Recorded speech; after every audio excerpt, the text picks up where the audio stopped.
Class 10 এর 8 নম্বর chapter কি আছে, লম্ব বৃত্তাকার চোঙ। এটা একটা পরিমিতি চ্যাপ্টার। ক্লাস 10 এ যতগুলো আমি আগেই বলেছি, যতগুলো পরিমিতি চ্যাপ্টার সবই কি 3D ভার্সন, তাই তো? মানে এখানে আগে আমরা কি করেছি, আপ টু ক্লাস 9 অবধি ক্ষেত্রফল খালি বার করতে হতো। এখানে এসেছে আয়তনে এসেছে, যেমন গণকের চ্যাপ্টারে করেছিস, আয়তঘন চ্যাপ্টারে ক্ষেত্রফল বার করতে হচ্ছে সেরকম। এবার আসবে কি, আসবে চোঙ। কি আসবে? চোঙ। চোঙের আমি একটা এক্সাম্পল কিছু দিচ্ছি। চোঙ কি কি এক্সাম্পল হয় জানিস? রান্নার কাছে সিলিন্ডার, নরমালি বোতল, ঠিক আছে? তারপর দেখ ওই একটা জিনিস আছে, তারা নিয়ে আসছি, এই যে এই শেপটা, এই যে মেইনলি দেখ শেপটা হচ্ছে এরকম, এই যে শেপটা এরকম আসবে 3D পুরো। এটা হচ্ছে চোঙ। কি হবে এটা? চোঙ। এটা বোঝা গেছে? দেখা যাচ্ছে পুরো জিনিসটা বোঝা গেছে? চোঙ। এটা কি? এটা চোঙ। যার তল থাকবে, পার্শ্ব তল থাকবে, ঠিক আছে?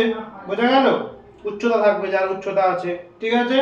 আচ্ছা আঁকা যাক, তাহলে একে বোঝানো যাক তোদেরকে। চল চোঙটা আঁকি ফার্স্টে।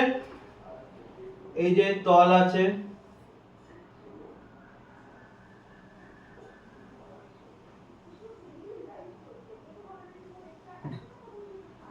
ঠিক আছে? এই যে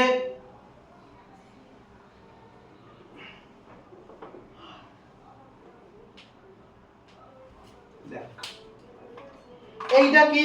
এটা হচ্ছে উচ্চতা। এই যে এখান থেকে এতটা, এটা কি? উচ্চতা। মানে এটা নরমালি এটা এখান থেকে এটা ধরি আমি, মানে বাইরে থেকে যদি তোদের দেখাই, এই যে এখান থেকে এতটা কি? এটা উচ্চতা। কি? এটা উচ্চতা। যেটা কি দিয়ে ডিনোট করব আমরা? এইচ দিয়ে। কি ডিনোট করব? এইচ দিয়ে। এইটা কি বলে? এই যে এইটা বৃত্তের আমরা জানি এগুলো ব্যাসার্ধ, হ্যাঁ কি না? এটা ব্যাসার্ধ জানি আমরা, হ্যাঁ কি না? এটা নিচেটা তো বৃত্ত তো, হ্যাঁ কি না? এর বৃত্তের আমরা কি জানি? এটা ব্যাসার্ধ। যে এটা এটা তাহলে কি জানবো আমরা? ব্যাসার্ধ। কি? ব্যাসার্ধ। যেটাকে আমরা কি দিয়ে ডিনোট করি অঙ্ক করার সময়? আর দিয়ে ডিনোট করি না, হ্যাঁ কি না? আর দিয়ে ডিনোট করি। এবার এই পরিমিতি জানতে গেলে আমাদের কিছু কিছু কি করতে হবে? আমাদের সূত্রগুলো কিছু কাজে লাগবে অঙ্ক করতে গেলে।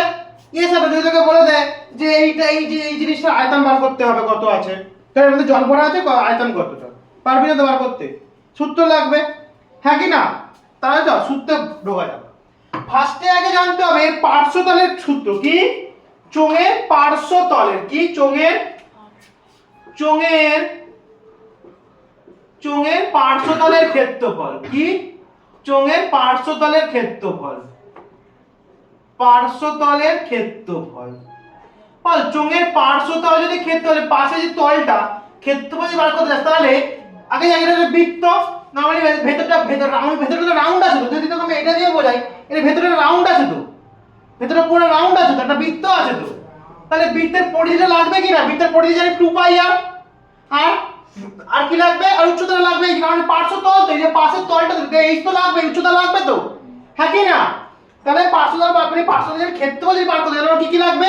বৃত্তাকার এর বৃত্তাকার তো পার্শ্বতলের কি লাগবে? পরিধি লাগবে। আর কি লাগবে? আর কি লাগবে? উচ্চতা লাগবে। কি লাগবে? তাই তো, কি লাগবে? বৃত্তাকার তলের কি কি লাগবে বল? বৃত্তাকার তলের পরিধি। আর কি লাগবে? উচ্চতা লাগবে, তাই তো? আর একক সবসময় ক্ষেত্রফল একক কিসে একক করি? বর্গ একক। ক্ষেত্রফল কিন্তু নট ঘন, ক্ষেত্রফল কিসে? বর্গ। কিসে? বর্গ একক ডিনোট করতে হবে, বর্গ একক। তাহলে বল আমরা বৃত্তাকার তলের পরিধি কি জানি? 2πr। 2πr ইনটু উচ্চতা আমরা কি দিয়ে ডিনোট করেছি এখানে? h দিয়ে। তাহলে টোটাল তলের ক্ষেত্রফল, পার্শ্বতলের তলের ক্ষেত্রফলের সূত্র কি হলো? 2πrh। তাহলে বৃত্তাকার একটা সূত্র পেয়ে গেলাম। বৃত্তাকার পার্শ্বতলের ক্ষেত্রফলের সূত্র কি? 2πrh। ঠিক আছে? এইবার হচ্ছে সমগ্র তলটা। এবার খালি পার্শ্বতল বার করেছি, এবার বলবো সমগ্র তল। কি বার করব? সমগ্র তল। এবার হচ্ছে চোঙের সমগ্র তলের ক্ষেত্রফল। কি তলে? সমগ্র তলের ক্ষেত্রফল তোকে লাগবে। সমগ্র তলের ক্ষেত্রফল। সমগ্র তলের ক্ষেত্রফল মানে কি? আগে যেমন এই পার্শ্বতলে কি সমগ্র তলের পার্শ্বতল লাগবে, সাথে আবার দুখানা যে উপরে যে রাউন্ড রয়েছে ওর ক্ষেত্রফলগুলো লাগবে না? দুটো তলের ক্ষেত্রফল লাগবে কি না? হ্যাঁ কি না? তাহলে কি কি লাগবে? পার্শ্বতলের ক্ষেত্রফল লাগবে, কারণ আগে পার্শ্বতলটা বার করলাম। পার্শ্বতলের ক্ষেত্রফল লাগবে, সাথে কি লাগবে? এই যে দুখানা যে তল আছে, এই যে এক নম্বর তল, এই দুটো সাইড তল আছে, এই দুটো তলের ক্ষেত্রফল তাদের লাগবে। তাহলে কি দুটি বৃত্তাকার তলের ক্ষেত্রফল, তাহলে দুটি বৃত্তাকার তলের ক্ষেত্রফল, এটাও তোকে লাগবে। এককটা কিসে দেবো? বর্গ এককে দেবো তো, ক্ষেত্রফল তো বর্গ এককই তো হবে। ওই পার্শ্বতলের ক্ষেত্রফল পেয়েছি 2 পাই আর এইচ, পেয়েছি কি পেয়েছি? 2 পাই আর এইচ। আর বৃত্তাকার তলে আর একটা বৃত্তাকার তলের ক্ষেত্রফল কি বল? একটা বৃত্তের ক্ষেত্রফল কি? Pi r square. দুটি বৃত্ত মানে 2 pi r square. Yes or no? 2 pi r square, 2 pi r square. তুই তাহলে কমন নিস, তাহলে 2 পাই আর কমন যাচ্ছে তো, থাকি না? তাহলে 2 পাই আর কে কমন নে, কি পড়ে থাকে তাহলে? এখান থেকে h প্লাস r পড়ে থাকে কি না? এখান থেকে h পড়ে আছে, এখান থেকে r স্কয়ার থেকে একটা বেরিয়ে গেছে, কত r পড়ে আছে, বোঝা গেছে? এটাকে তুই ঘুরিয়ে লিখবি, এটাকে বর্গ একক তাহলে কি 2 পাই আর r প্লাস h, সূত্র হচ্ছে এইটা। তাহলে বল পার্শ্বতলের ক্ষেত্রফল আমরা কি পেলাম? 2 পাই আর h। সমতলের ক্ষেত্রফল কি পেলাম? 2 পাই আর into r plus h, 2 pi আর ইনটু r প্লাস h। এবার আসবো আয়তন, এবার কি আসবো? আয়তন। এবার কি? চোঙের আয়তন। কিটা সূত্র বার করবে এবারে? মেইন যেটা দরকার, আয়তন। আয়তন মানে পুরো আগে কি খালি তলের ক্ষেত্রফলগুলো পাচ্ছিলাম, তাই তো? হ্যাঁ কি না? খালি ক্ষেত্রফলগুলো, এবার বলবো আয়তন মানে পুরো গোটাটা, পুরো গোটা জিনিসটা, মানে যদি এটা ধরি এরকম একটা জল আছে, তাই জলটা কতটা রয়েছে, তাই তো? হ্যাঁ কি? তো বার করতে গেলে আয়তন হিসাবে বার করতে হবে অ্যাকচুয়ালি। আয়তন করতে গেলে কি কি লাগবে? কি কি লাগবে বল? উচ্চতা মেইনলি তো লাগবে, উচ্চতা। আর এটা কি লাগবে? এই যে পাই আর স্কয়ার লাগবে। কি লাগবে? পাই আর স্কয়ার, মানে এটা হচ্ছে কি, মানে বৃত্তের যে ক্ষেত্র, মানে ক্ষেত্রফলটা লাগবে প্লাস উচ্চতা নিয়ে নিবি, তাই তো? হ্যাঁ কি না? তাহলে কি লাগবে? বৃত্তের ক্ষেত্রফল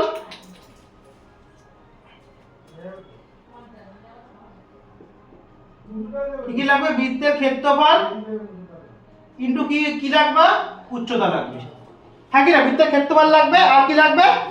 উচ্চতা লাগবে। তাহলে বৃত্তের ক্ষেত্রফল সূত্র কি? পাই আর স্কয়ার, পাই আর স্কয়ার ইনটু কি? উচ্চতা কি? h। তাহলে কি হলো? তাহলে সূত্রটা তাহলে কি হলো? আর এটা কি? আয়তন মানে আমরা ভৌত বিজ্ঞানে পড়েছি আয়তন একক কি? ঘন একক। ঘন বসাতে হয়, এককটা কি থাকবে? ঘন একক। কি থাকবে? ঘন একক। তাহলে পাই আর স্কয়ার ঘন একক। তাহলে বোঝা গেল? তাহলে কাটা সূত্র পেলাম পার্শ্বতলের ক্ষেত্র, তাহলে চোঙের পার্শ্বতলের ক্ষেত্রফল তাহলে কি পেলাম? পাই আর স্কয়ার h। চোঙের সমকোণের ক্ষেত্রফল কি পেলাম? পাই আর ইনটু r প্লাস h, তাই তো? চোঙের আয়তনের সূত্র কি পেলাম? পাই আর স্কয়ার h। এইবার তোকে মাঝে মাঝে দিয়ে দেবে ফাঁপা চোঙ। কি চোঙ দিয়ে দেবে? ফাঁপা চোঙ। চোঙটা ফাঁপা, বোঝা গেল? মানে চোঙটা কেমন কেস হবে দেখ, চোঙটা দেখাচ্ছি, আমি চোঙটা আঁকছি।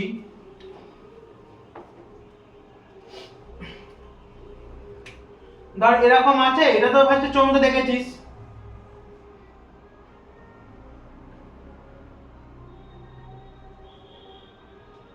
এই যে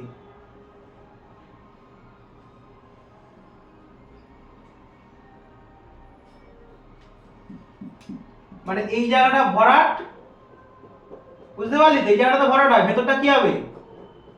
ভেতরটা কি? ভেতরটা ফাঁপা, ভেতরটা দিয়ে ফাঁপা। হ্যাঁ কি না? ভেতরটা ফাঁপা, দেখা যাবে না। ভেতরটা কি হবে? ভেতরটা ফাঁপা। তাহলে এই ক্ষেত্রে তুই কি করবি বল? এই ক্ষেত্রে আমি ভালো করে এঁকে তোদেরকে বোঝাচ্ছি, দাঁড়া, ভালো করে এঁকে বোঝাচ্ছি। এখানটা আঁকছি, ঠিক আছে? এখানটা আঁকবো, এখানটা আঁকি, দাঁড়া।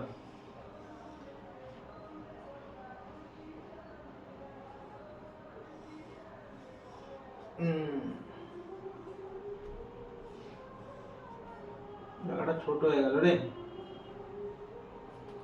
দেখ এখানে একটা তোকে দুটো আর নিতে হবে। এখানে কটা আর নিতে হবে? দুটো আর। একটা হচ্ছে এখান থেকে একটা আর যাবে, যেটা বড় আর, যেটা দেখ পুরো একদম মিডল এ থেকে দেখ নিচে দিকে পুরো বড়টা পর্যন্ত নিচে, এটাকে ধরবি r1। এটাকে কি ধরবি? r1। আর একটা দেখ ছোট যাবে, নরমালি ছোট যে ফাঁপা জায়গাটা পর্যন্ত যাবে, ঠিক আছে? দেখতে যেটা ছোট করে দেখতে হয়েছে যেটা, এটাকে কি ধরবি? r2। কি ধরবি? r2। তাহলে যখন আমাকে ফাঁপা চোখে যখন আয়তন বার করতে দেবে, ফাঁপা চোখে যখন আয়তন বার করতে দেবে, তখন নরমালি আমি ওখান থেকে ওটা বিয়োগ r1 থেকে r2, মানে ওই যে সূত্র থেকে বিয়োগ করতে বেরিয়ে যাবে। হ্যাঁ কি না?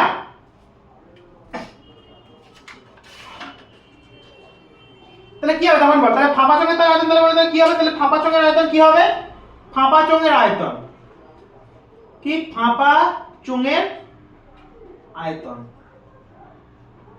কি হবে, ফার্স্টে আয়তন আমি আয়তনের নাম আছে কি পাই আর স্কয়ার এইচ, তাহলে কি লিখব, এখানে তো দুটো পেয়েছি, তাহলে পাই r1 স্কয়ার এইচ মাইনাস পাই r2 স্কয়ার এইচ, হ্যাঁ কি না, r1 r2 দুটো আছে তো পেয়েছি তো r1 r2, তাহলে তো দেখ r1 মানে বড় জায়গা থেকে ছোট জায়গাটা এই ফাঁপা জায়গাটা বিয়োগ দিলেই তো আমার r2 ফাঁপা জায়গার আয়তনটা পেয়ে যাবো, হ্যাঁ কি না, ফাঁপার আয়তনটা পেয়ে যাবো তো।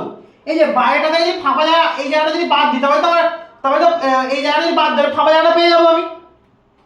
তাহলে কি হবে, তাহলে এখানে কি কমে, পাই কমন যাচ্ছে, পাই আর এইচ কমন, পাই এইচ কমন যাবে তো, এইচ, তাহলে ভেতরটা কি থাকবে, r1 square minus r2 square, ঘন একক হবে, তাই তো, ঘন একক হবে যেটা, বোঝা গেল, পুরো ক্লিয়ার।